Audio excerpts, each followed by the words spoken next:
A millionaire walked into his own cafe disguised as a homeless man. He wanted to see something. How do my people treat someone who looks like they have nothing? The answer came faster than he expected. He was stared at, whispered about, and when he ordered coffee, the manager did something that could have killed him. The cup sat on the counter, steam rising. He reached for it. That's when the janitor appeared. An old man everyone ignored. A man who cleaned floors and emptied trash and might as well have been invisible.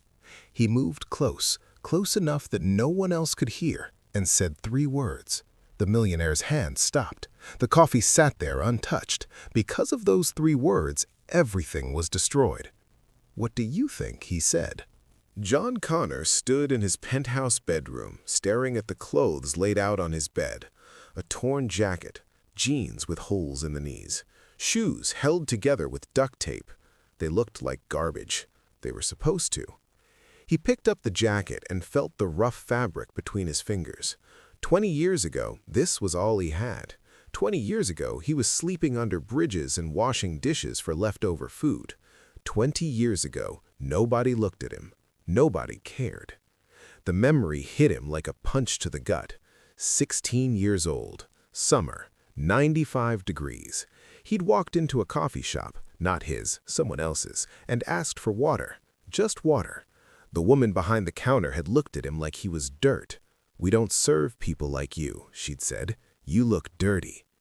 He'd built Connor's Cafe to be different, a place where everyone mattered, where a person's bank account didn't determine their worth. But yesterday, an email arrived. No name, no return address, just a video. John pulled out his phone and watched it again. A homeless man, a veteran, judging by the patches on his jacket, being dragged out of Connor's Cafe by security. Well-dressed customers clapped, some laughed, and there, in the background, stood Ryan Brendan, his manager, smiling. John's hand tightened around the phone. Ryan ran his flagship location, the cafe that started everything. If this was happening there, what was happening everywhere else? He picked up the jacket and put it on. It smelled like thrift stores and regret. Perfect. He rubbed dirt on his face, messed up his hair, and looked in the mirror. The man staring back at him was the boy he used to be. Invisible, unwanted, forgotten. His assistant, Maya, knocked on the door.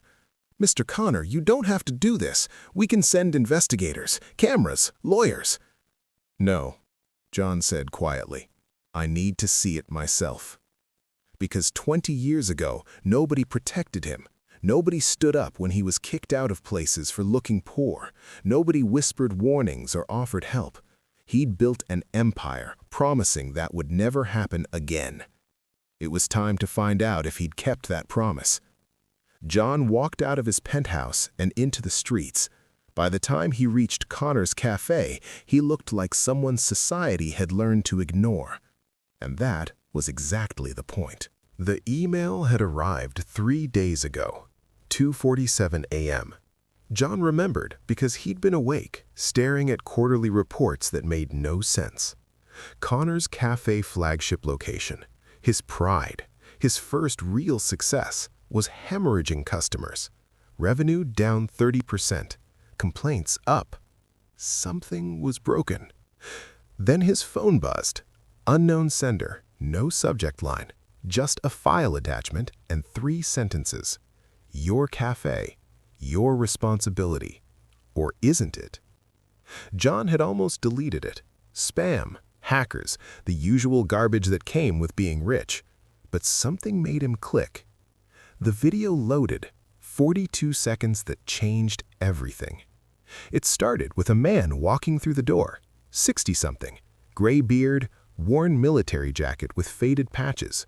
He moved slowly, like his knees hurt, like he'd walked a long way. The timestamp said 6:15 p.m., dinner rush. The man approached the counter, ordered coffee. His hand shook as he counted out coins.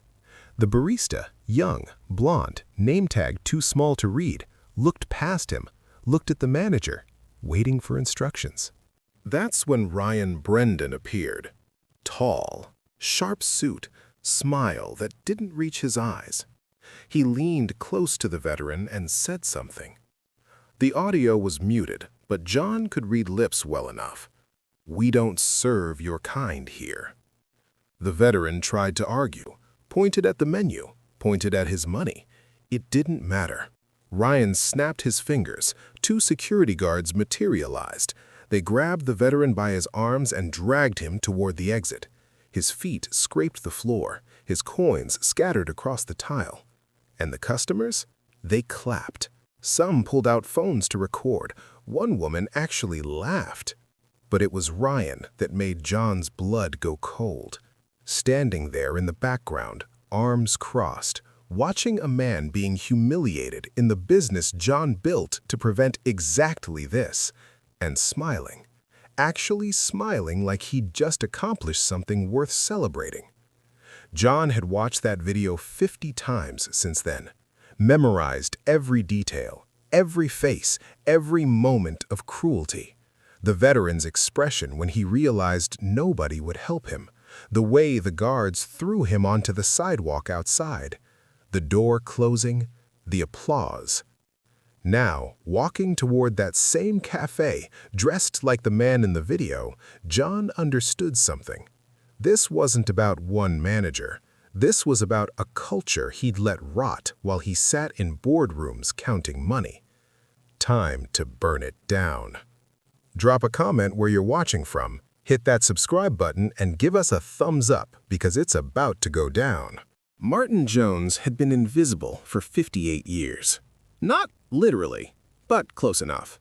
He pushed his cleaning cart through Connor's Cafe at 5:30 a.m., same as he'd done for the last 15 years.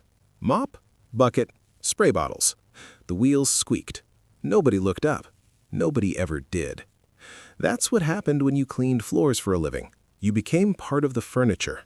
People talked around you like you weren't there, said things they'd never say if they remembered you had ears. Martin had learned more secrets mopping this cafe than most people learned in a lifetime.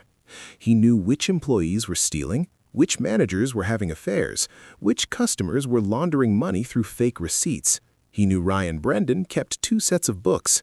He knew the head barista diluted the expensive coffee and pocketed the difference. He knew everything. And he said nothing. Because invisible men don't make waves. Invisible men keep their heads down and their mouths shut.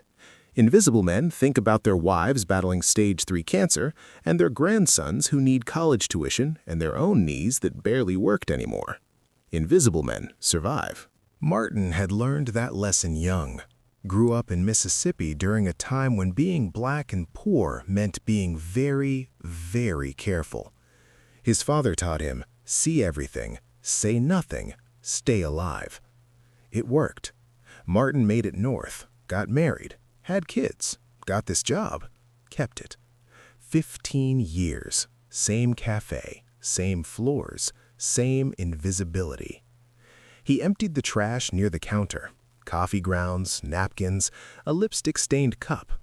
Through the window, he saw Ryan Brendan arrive. Expensive car, expensive suit, expensive watch. Ryan walked past Martin without a glance. Why would he? Martin was just the janitor. But Martin saw. He always saw. He'd seen Ryan refuse service to homeless people, seen him water down drinks for customers he deemed unworthy, seen him pocket cash and blame shortages on the teenage staff, seen him smile while security dragged that veteran out last week.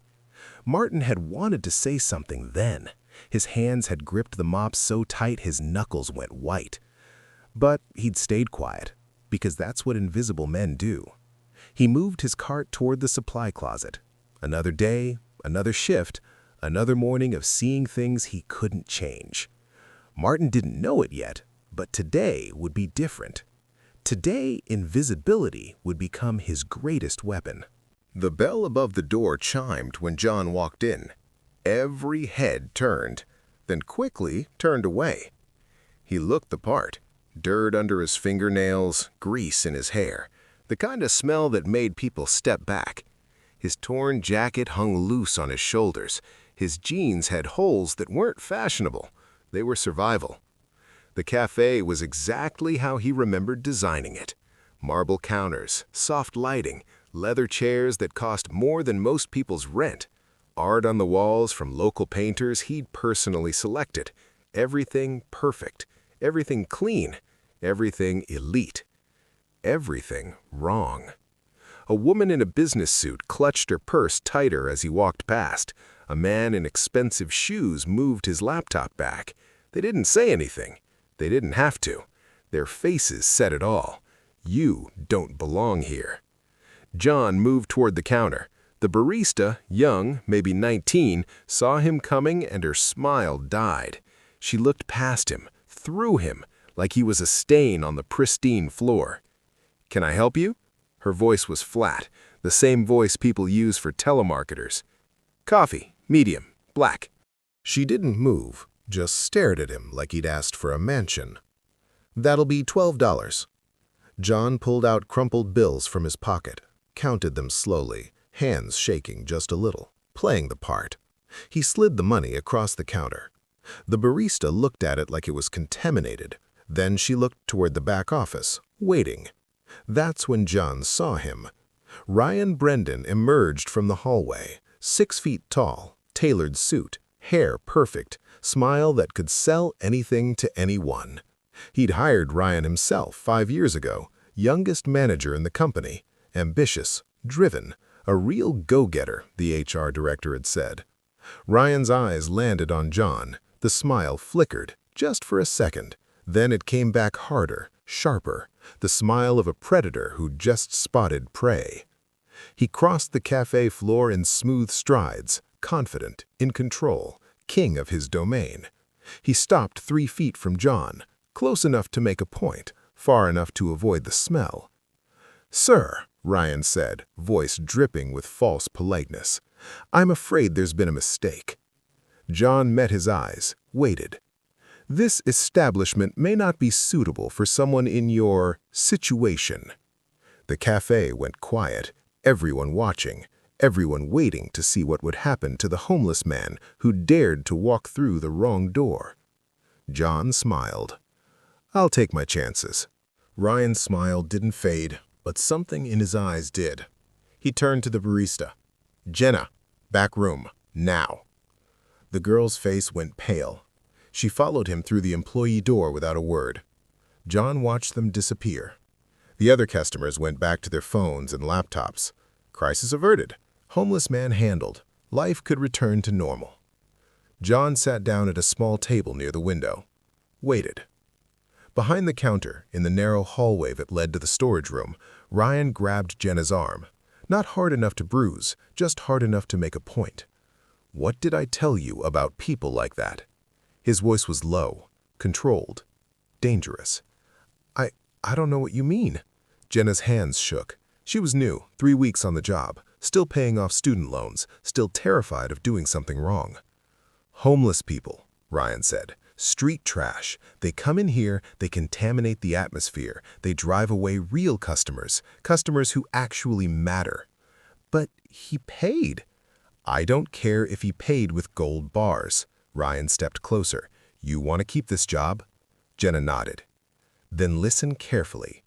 Ryan walked to the supply closet and pulled out a bottle. Industrial cleaning solution, the kind with warning labels in 3 languages. Add 2 drops to his coffee. Just 2. Enough to make him sick. Enough that he never comes back. Jenna stared at the bottle. That's poison." "It's a deterrent." Ryan pressed the bottle into her hands. "And if you don't do it, you can explain to your landlord why you can't pay rent next month." Behind the storage shelves, crouched low between boxes of coffee beans and spare napkins, Martin heard every word. His heart hammered in his chest. His hands gripped the handle of his mop bucket. He'd been restocking supplies when Ryan and Jenna came in. Should have announced himself, should have made noise, but something told him to stay quiet, stay invisible, and now he knew why. Jenna took the bottle. Her hands trembled so badly she almost dropped it.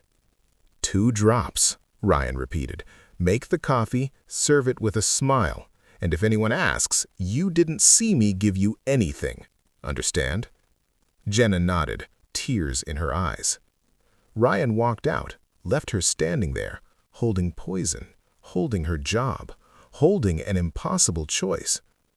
Martin stayed frozen behind the shelves. Every instinct screamed at him to stay quiet, mind his business, survive another day. But that man out there was about to drink poison, and Martin had maybe 60 seconds to decide what kind of person he was going to be. Martin's knees screamed at him, crouched behind boxes for 3 minutes, not moving, barely breathing, waiting for Jenna to leave the storage room. She finally did, walking like someone heading to an execution, the bottle hidden in her apron pocket. Martin stood slowly, his joints popped, 58 years of hard labor announcing themselves all at once. He leaned against the shelf and tried to think. Say something, don't say something, the oldest question in the world. His mind started doing math, the kind of math poor people do, dangerous math. This job paid $17 an hour, 40 hours a week, $2,600 a month after taxes. His wife Gloria's cancer treatment cost $4,000. Insurance covered some, not enough, never enough. He worked overtime, picked up extra shifts, pushed his body past what it could handle, and still they were drowning. His grandson DeAndre had gotten into college, full ride almost. Almost. They needed $3,000 for housing, books, food. Martin had been saving for 2 years, almost there, almost. He thought about his father's voice, see everything, say nothing, stay alive. It had worked for 63 years before a heart attack took him, worked long enough. Martin looked at his hands, calloused, scarred, hands that had cleaned floors for 15 years. Hands that Gloria held every night when the pain got bad and she couldn't sleep. Hands that had taught DeAndre to tie his shoes and ride a bike and be a good man. What kind of man stays quiet when someone's about to be murdered? Because that's what this was. Murder. Ryan knew it. Jenna knew it. Martin knew it. 2 drops of industrial poison in hot coffee. Maybe the man would just get sick. Maybe he'd end up in the hospital. Maybe he'd die choking on his own vomit in some alley where nobody would find him until morning. And Martin would go home, kiss Gloria, ask about DeAndre's classes, mop floors tomorrow, pretend he didn't know, pretend he hadn't heard, pretend he was still a good man. 60 seconds had become 30. Through the doorway, Martin could see Jenna making the coffee, shaking so hard she almost spilled it. She reached into her pocket, pulled out the bottle, unscrewed the cap. Martin's feet moved before his brain decided. Not toward the exit, not toward safety. Toward the counter. Toward the man who was about to die. Some choices you make with your head. Some with your heart. This one came from somewhere deeper. From the part of Martin that still believed some things mattered more than survival. Martin pushed his cleaning cart across the cafe floor. The wheels squeaked. Same sound they'd made for 15 years. Nobody looked. They never did. Jenna stood behind the counter, the coffee cup trembling in her hands. Steam rose from the dark liquid. 2 drops of poison floating somewhere beneath the surface, invisible, deadly. She set it on the counter pickup area and stepped back like it might explode. "Order up," she whispered. Her voice cracked. John stood and walked toward the counter. Martin watched him move, confident, unafraid, a man who had no idea he was walking toward death disguised as caffeine. Martin's cart was still 10 feet away, too far. He pushed faster, his hips screamed, old injury from a fall 2 years ago, never healed right, never would. He ignored it. 5 feet. John reached for the cup. 3 feet.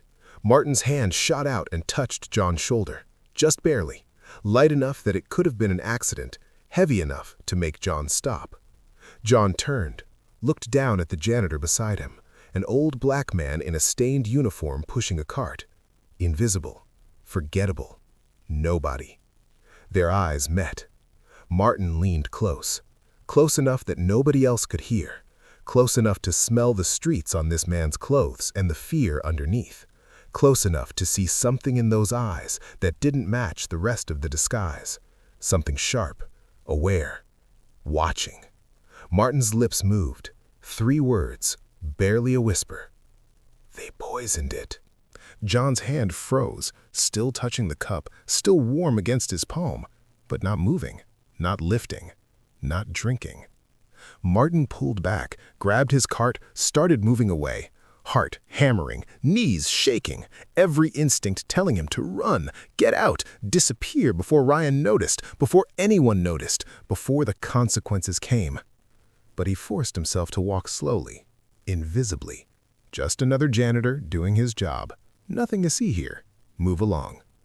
Behind him, John stood perfectly still, the coffee cup in his hand, steam still rising. The cafe continued around him. Conversations, laughter, the hiss of the espresso machine. Life going on like nothing had changed. But everything had changed. John set the cup down carefully. Didn't drink, didn't move away. Just stood there, staring at the dark liquid that would have killed him. 3 words, that's all it took. 3 words from a man nobody saw, a man who had everything to lose and nothing to gain, a man who chose courage when survival would have been easier. John looked across the cafe and found Martin. The janitor was wiping down tables, keeping his head down, staying invisible. But John saw him. For the first time, someone finally saw Martin Jones. Ryan saw it happen, the janitor touching the homeless man, whispering something, the cup being set down instead of lifted. His face went red, then white, then something worse, cold, calculated, dangerous. He crossed the cafe in 6 strides, grabbed Martin's arm, spun him around. The cleaning cart crashed into a table, coffee mugs rattled. Everyone stopped talking. "What did you say to him?" Ryan's voice was quiet. The kind of quiet that made people nervous. Martin kept his eyes down. "Nothing, sir. Just asked if he needed anything cleaned." "You're lying." "I'm not." "You're fired." Ryan said it loud, loud enough for everyone to hear, loud enough to make it real. Harassment of customers, insubordination, creating a hostile environment. Pack your things, security will escort you out. Martin's world tilted. 15 years, gone. Glorious treatment, DeAndre's college, everything. "Please," Martin said, "I have a family." "Should have thought about that before you decided to be a hero." Ryan turned to the security guard near the door. "Get him out of here." The guard moved forward. Martin's shoulders slumped. He'd known this would happen, known the cost, but knowing didn't make it hurt less. That's when John stood up. He pulled off the beanie, wiped the dirt from his face with his sleeve, straightened his shoulders. Suddenly, he didn't look homeless anymore. He looked like someone who owned things, expensive things, like cafes. "That won't be necessary," John said. Ryan turned, confused. "Excuse me?" John pulled out his phone, pressed a button. His voice played back clear and sharp through the speaker. Ryan's voice. Add 2 drops to his coffee, just 2, enough to make him sick. The cafe went silent, dead silent, the kind of silence that comes before explosions. Ryan's face drained of color. "Who are you?" John smiled, not friendly, not warm. The smile of a man who'd just won a war. "I'm Connor," he said. "John Connor. I own this cafe. I own this entire chain, and you just tried to murder me." Ryan stumbled backward. His mouth opened, closed, opened again. No words came out. John turned to the security guard. "Don't touch Martin. He just saved my life." Then to Ryan. "But you're going to jail." Outside, sirens wailed, getting closer. John's legal team had been listening to everything, waiting for this exact moment. Ryan tried to run, made it 3 steps before the guard blocked the door. There was nowhere left to go. The king of the cafe had just lost his kingdom. The police arrived 4 minutes later. 2 officers, then 4, then 6. They handcuffed Ryan Brendan in front of the customers who'd applauded when the veteran was dragged out. Nobody was clapping now. Attempted murder, the lead detective said, reading from his notepad. Assault, reckless endangerment, and that's just from today. He looked at John.